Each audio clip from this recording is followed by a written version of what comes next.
परमेश्वर के धन्य नाम को महिमा मिलने पाए। हमारे उद्धारकर्ता परमेश्वर प्रभु यीशु मसीह के अतुल्य नाम में अपना विशेष स्नेह अभिवादन मैं सबके साथ आज सुबह बांटती हूँ। अय्यूब के 26वें अध्याय की 12वीं आयत में हम इस प्रकार पढ़ते हैं, वह अपने बल से समुद्र को शांत करता और अपनी बुद्धि से रहब को छेद देता है। इस अनुग्रहित वचन में से परमेश्वर बलवान है, इस विषय पर एक साथ मनन करने के लिए परमेश्वर हमारी मदद करे। परमेश्वर अपने बल से समुद्र को शांत करता और अपनी बुद्धि से रहब को छेद देता है। यहाँ रहब से हमें यह समझना चाहिए कि परमेश्वर मनुष्य के अभिमान करने और नम्र स्वभाव ना होने को छेद देता है या नष्ट कर देता है। यहाँ पर यह वर्णन किया गया है कि परमेश्वर समुद्र को शांत करने में सक्षम है, जो मनुष्य कभी नहीं कर सकता। इस अध्याय में यह स्पष्ट किया गया है कि केवल समुद्र पर ही नहीं, बल्कि परमेश्वर की बनाई हुई सारी सृष्टि पर परमेश्वर की सामर्थ्य विद्यमान है। इसका वर्णन करने के बाद आखिरी के 14वें वचन में इस प्रकार कहा गया है, देखो ये तो उसकी गति के किनारे ही हैं और उसकी आहट फुसफुसाहट ही सी तो सुन पड़ती है। फिर उसके पराक्रम के गरजने का भेद कौन समझ सकता है।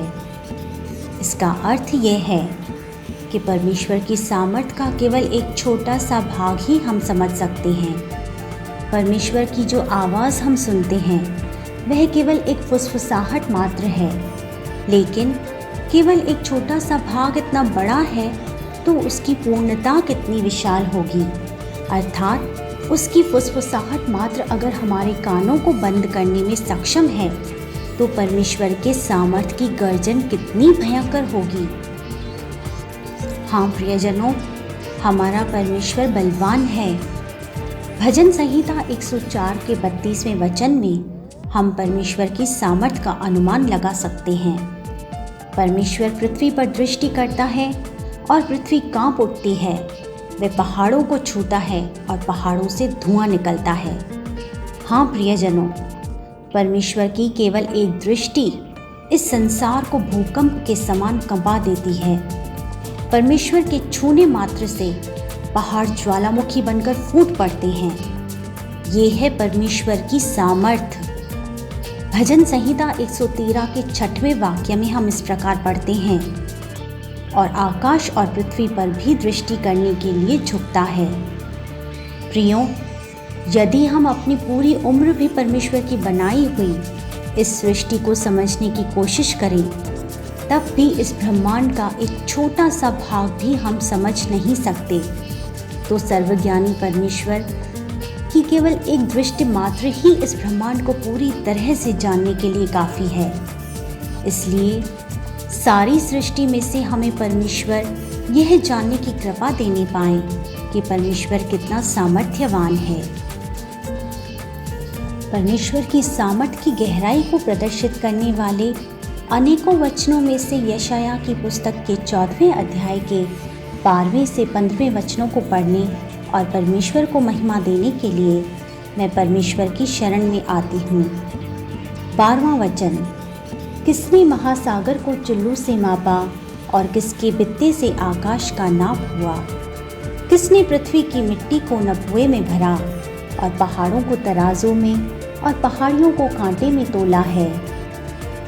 13वां वचन, किसने यहोवा की आत्मा को मार्ग बताया या उसका मंत्री होकर उसको ज्ञान सिखाया है। 14वां वचन, उसने किससे सम्मति ली और किसने उसे समझाकर न्याय का पथ बता दिया और ज्ञान सिखाकर बुद्धि का मार्ग जता दिया है। 15वां वचन, देखो जातियां तो ढोल की एक बूंद या पहाड़ों पर की धूल के तुल्य ठहरी। देखो वह द्वीपों को धूल के किनको सरीखे उठाता है।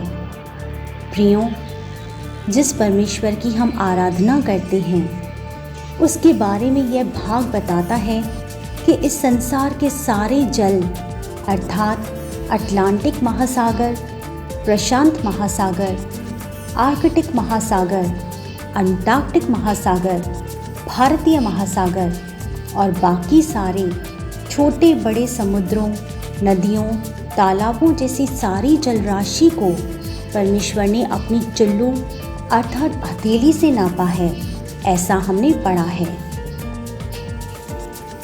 12वें वचन में हमने पढ़ा कि परमेश्वर ने इन सबको अपने बित्ते से नापा है। एक बित्ता हमारी हथेली को फैलाने पर हमारे अंगूठे के सिरे से लेकर सबसे छोटी उंगली के सिरे तक की दूरी को कहा जाता है। इस पूरे आकाश मंडल को परमेश्वर अपने एक बित्ते में समा लेने में सक्षम है।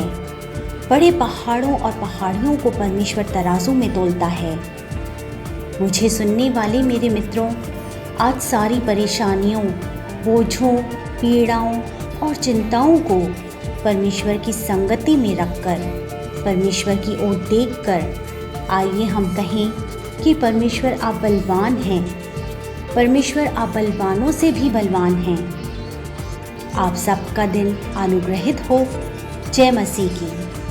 परमेश्वर बलवान है।